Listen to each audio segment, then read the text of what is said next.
बात करेंगे हम 18 अक्टूबर की, जो कि है हमारा धनतेरस का दिन।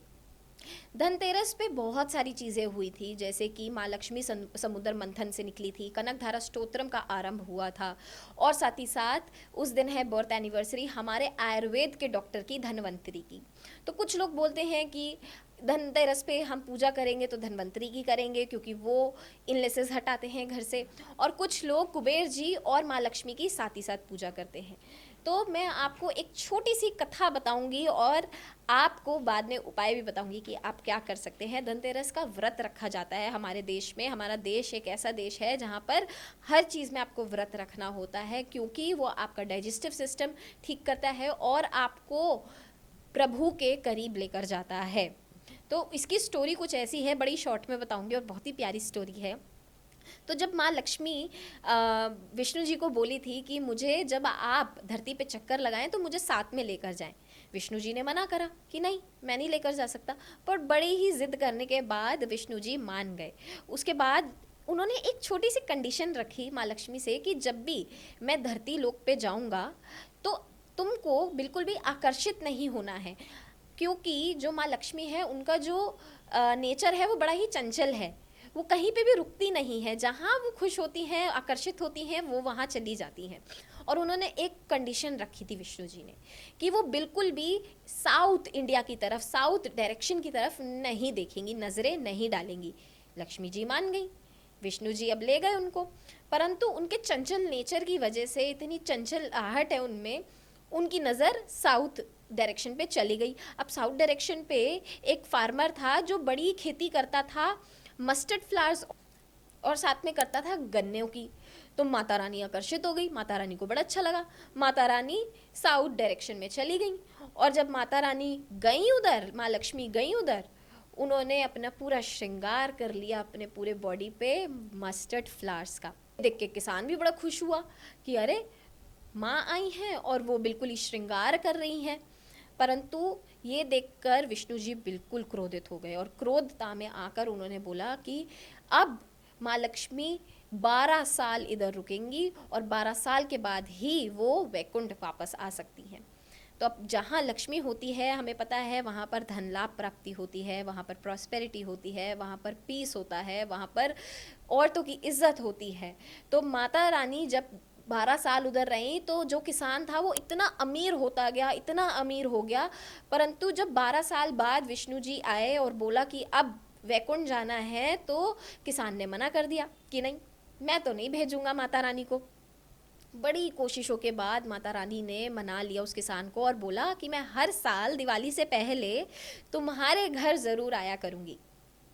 और वो माता रानी का इंतज़ार हर साल करता था किसान। और उस किसान ने इसी वजह से अपने घर के बाहर, अपने घर के अंदर, अपने घर के मंदिर में दीपक जलाना चालू करे। यहाँ से हुई थी शुरुआत दीपक जलाने की हमारे, कि जब भी भगवान आए तो हम उनका जो स्वागत है वो दीपकों से करें। दीपक किससे जलाते थे? घी से जलाते थे और मिट्टी के दीपक जलाते थे वो। इससे माँ लक्ष्मी और प्रसन्न हो गई, क्योंकि उनको तो साफ़ सुथरी जगह पसंद है, माँ लक्ष्मी को क्लेanलीनेस पसंद है, माँ लक्ष्मी को अच्छा लगता है कि जब उनको इतने प्यार से कोई वेलकम करे वो वहीं चली जाती हैं। तो वो भी हर साल वहाँ आती थी। यहाँ से जब लोगों को पता चला कि माँ लक्ष्मी ऐसे आती हैं, तो लोगों ने भी अपने घरों के बाहर दीपक लगाना चालू कर दिए, और यहाँ से हुई शुरुआत हमारे धनतेरस की। उम्मीद करती हूँ आपको ये कथा अच्छी लगी हो। और माता रानी जब आती हैं, जब कृष्ण त्रयोदशी होती है, तो कृष्ण त्रयोदशी पड़ रही है 18 अक्टूबर को। तो अब क्या ऐसे उपाय करें हम धनतेरस पे कि धन लाभ प्राप्ति हो, उसके बारे में बात करेंगे हम। इस दिन होती है धनतेरस का जो समय है, ध्यान करें, मुहूर्त जो है 7:15 पे शाम के चालू हो रहा है और ख़त्म होगा 8:19 पे। तो 1 घंटा 2 मिनट का ये पूरा मुहूर्त रहेगा इस साल का। इस साल आपको कोई भी पूजा करनी हो, इस टाइम पर आप करेंगे, क्योंकि माँ लक्ष्मी समुद्र मंथन से निकली थी। तो इस टाइम पर अपने घर पे माँ लक्ष्मी का श्री शुक्तम का यंत्र ज़रूर इंस्टॉल करें। उसके बाद धन्वंतरी जी की पूजा ज़रूर करें। एक छोटा सा उपाय बता रही हूँ और वास्तु की टेक्निक बता रही हूँ जो आप भी कर सकते हैं। धन्वंतरी जी की आप अपने घर की जो किचन होती है उधर एक छोटी सी फ़ोटो ज़रूर इंस्टॉल करें, इसी मुहूर्त के बीच में जो मैंने बताया है। इससे क्या होगा, आपके घर में जो रोग होते हैं, इलनेसेस होती हैं, वो ख़त्म होती है। ना केवल ये, इस दिन पे हम विशेष तौर से प्रार्थना करते हैं कुबेर जी की। कुबेर जी को प्रसन्न करना ज़्यादा मुश्किल नहीं होता है, सिर्फ आपको 5 लड्डू येलो कलर के या बेसन के लड्डू आपको कुबेर जी को चढ़ाने हैं, और कुबेर जी का मंत्र है जो आपको पढ़ना है। ध्यान रहे ये मुहूर्त के समय ही पूजा होगी, और कुबेर जी यक्षना थे ना कि भगवान थे, तो उनकी पूजा होती ही शाम को या रात को है। उसके अलावा आप कनकधारा स्तोत्रम का पाठ ज़रूर करें, क्योंकि इस टाइम पर कनकधारा स्तोत्रम बना था, तो उसका भी पाठ करें। और साथ ही साथ गोल्ड लें, अपनी वाइफ्स को गोल्ड की चेन दिलाएं। और अगर वो नहीं दिला सकते हैं, क्योंकि हम सबको पता है कि गोल्ड के प्राइसेस बढ़ रहे हैं, तो सिल्वर लेना मत भूलिएगा। ध्यान रहे सिल्वर अभी और बढ़ेगा, एस्ट्रोलॉजिकली बता रही हूँ, और ये यहाँ पर प्रिडिक्शन कर रही हूँ कि सिल्वर के प्राइजेस अभी और बढ़ेंगे। तो अभी से ही सिल्वर में इन्वेस्टमेंट चालू कर दीजिए, और आने वाले टाइम पर जब आप सिल्वर बेचेंगे तो आपको उससे बहुत ज़्यादा प्रॉफिट्स होंगे। तो इससे ज़्यादा आपको और क्या चाहिए माँ लक्ष्मी की ब्लेसिंग्स।